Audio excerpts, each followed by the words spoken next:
Hi guys, my name is Milap Gupta and you are watching me on my YouTube channel English with Milap. दोस्तों, आज की इस video में हम कैन, कुड और कुड हैव के कॉन्सेप्ट को सही से समझेंगे। यहाँ पर मैंने कुछ एग्जांपल्स आप लोगों के लिए रखे हैं, इनको बड़े ध्यान से समझने की जरूरत है। एक बार आप इस कॉन्सेप्ट को सही से समझ गए तो कभी भी लाइफ में आप कैन, कुड और कुड हैव में गलती नहीं कर पाएंगे, ये मेरा दावा है। तो चलिए वीडियो को शुरू करते हैं। सबसे पहला सेंटेंस यहाँ पर आप देख सकते हैं। यहां पर आपको एक चीज और समझनी होगी कि कैन, कुड और कुड हैव का सेंटेंस जो है उसको आप ये देखना कि वो प्रेजेंट में है या फिर पास्ट में है। सबसे पहली चीज ये। और दूसरी बात, आप सेंटेंस में ये भी समझ सकते हैं कि सेंटेंस में एबिलिटी कौन सी बताई गई है। क्या वो एबिलिटी प्रेजेंट की है या फिर वो एबिलिटी पास्ट की है या फिर किसी एक मोमेंट ऑफ चांस की बात की गई है। तो यहां पर वीडियो में ये बातें समझना बहुत जरूरी है। सबसे पहले देखिए, पहला सेंटेंस लिखा है, मैं इस पेड़ पर चढ़ सकता हूं। सकता हूं यानी कि एक प्रेजेंट टेंस की बात हो रही है, और सकता हूं के लिए हम एबिलिटी ऑफ प्रेजेंट के लिए हम अक्सर कैन का यूज करते हैं। तो सेंटेंस को आप कैसे बनाएंगे? मैं इस पेड़ पर चढ़ सकता हूं, तो मैं बोलूंगा I can climb up the tree. इस तरह से मैं इस सेंटेंस को बना सकता हूं। एक एबिलिटी ऑफ प्रेजेंट बताने के लिए मैं कैन का यूज सेंटेंस के अंदर कर चुका हूं।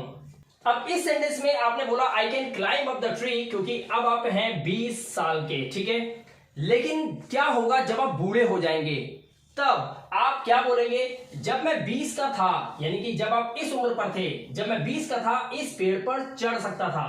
अब यहां पर आया सकता था। क्या ये एबिलिटी ऑफ पास्ट है? बिल्कुल है। पेड़ पे चढ़ने की एक एबिलिटी जो थी 20 साल की आपकी, अब वो आपके पास नहीं रही, क्योंकि आपके घुटनों में शायद कैल्शियम ना बचा हो। तो मैं क्या बोलूंगा? जब मैं 20 का था, तो मेरे को बोलना होगा when I was, 20 का मतलब 20 साल का था। When I was 20, ठीक है। अब मैं क्या बोलूंगा? इस पेड़ पर चढ़ सकता था। I could, अब मैं बोलूंगा When I was 20, जब मैं 20 का था, इस पेड़ पर चढ़ सकता था। I could climb up this tree। यहां पे मैंने could का यूज करा, लेकिन मैंने could have का यूज नहीं करा। कारण मैं आपको अभी बताऊंगा। अब जरा इस सेंटेंस को ध्यान से देखिए। अगर वह मुझसे कहता, यानी कि एक संभावना की बात बता रहा हूं यहां पर मैं, कि अगर वह मुझसे कुछ कहता तो मैं उसकी मदद कर सकता था।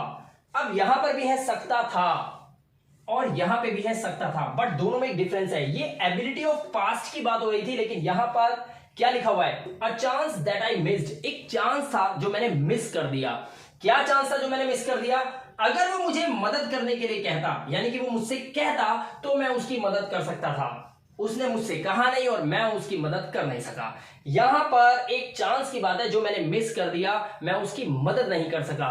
तो मैं उसकी मदद कर सकता था अगर वह मुझसे कहता। तो यहां पर कोई एबिलिटी की बात नहीं हो रही, और वैसे भी किसी की मदद करना कोई एबिलिटी नहीं होती। तो इस सेंटेंस को बनाने के लिए आपको क्या यूज करना है? कुड हैव का यूज करना है और वर्ब की थर्ड फॉर्म का यूज करना है, जबकि कुड के साथ हमेशा वर्ब की फर्स्ट फॉर्म का यूज किया जाता है। तो अगर वह मुझसे कहता, तो हम बोलेंगे if he had said to me. अगर वह मुझसे कहता, if he had said to me, तो की कोई इंग्लिश नहीं होती, ध्यान रखना, तो की कोई इंग्लिश नहीं बनाएंगे आप। मैं उसकी मदद कर सकता था, आई, और फिर आप लगाएंगे कुड हैव हेल्प्ड। यहां पर हेल्प की थर्ड फॉर्म का यूज करेंगे आप, ये बात आपको ध्यान रखनी है।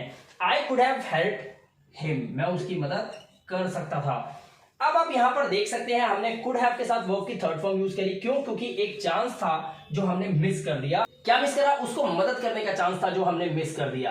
अब इन तीनों सेंटेंस में आप एक बार ध्यान से समझिए। यहां पर कैन का यूज करा क्योंकि सकता हूं एबिलिटी ऑफ प्रेजेंट थी। इसी बात को 20 साल बाद जब मैं बोलूंगा, तो मैं बोलूंगा व्हेन आई वाज 20, जब मैं 20 का था, I could climb up this tree, मैं इस पेड़ पर चढ़ सकता था। लेकिन इस सकता था के लिए मैं कुड हैव का यूज नहीं करूंगा, क्योंकि यहां पर मैं एबिलिटी ऑफ पास्ट बता रहा था, ठीक है। लेकिन इस सेंटेंस को ध्यान से देखिए। मैंने बोला अगर वह मुझसे कहता तो मैं उसकी मदद कर सकता था। मदद करना कोई एबिलिटी नहीं है, मदद करना एक चांस है जो मिस हो गया। उस मोमेंट, उस पल पे अगर वो मुझसे मदद के लिए कहता तो मैं उसकी मदद कर सकता था। इस सेंटेंस को ऐसे समझिए। यहां पर आपने क्या लगाया?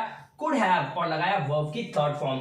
तो आई होप कि आपको सकता हूं, सकता था, एबिलिटी ऑफ पास्ट, और सकता था जो कि एक चांस होता है जो मिस हो जाता है, उस कंडीशन में हम कुड हैव के साथ वर्ब की थर्ड फॉर्म का यूज करते हैं। आपको बहुत आसानी से समझ में आ गया होगा। दोस्तों, वीडियो कैसा लगा? वीडियो को एक लाइक जरूर दीजिएगा, और चैनल पे पहली बार आए हो तो चैनल को सब्सक्राइब करके मेरे उत्साह को बढ़ाइएगा। मैं मिलाप गुप्ता, मिलूंगा आपसे नेक्स्ट वीडियो में। Till then, good bye.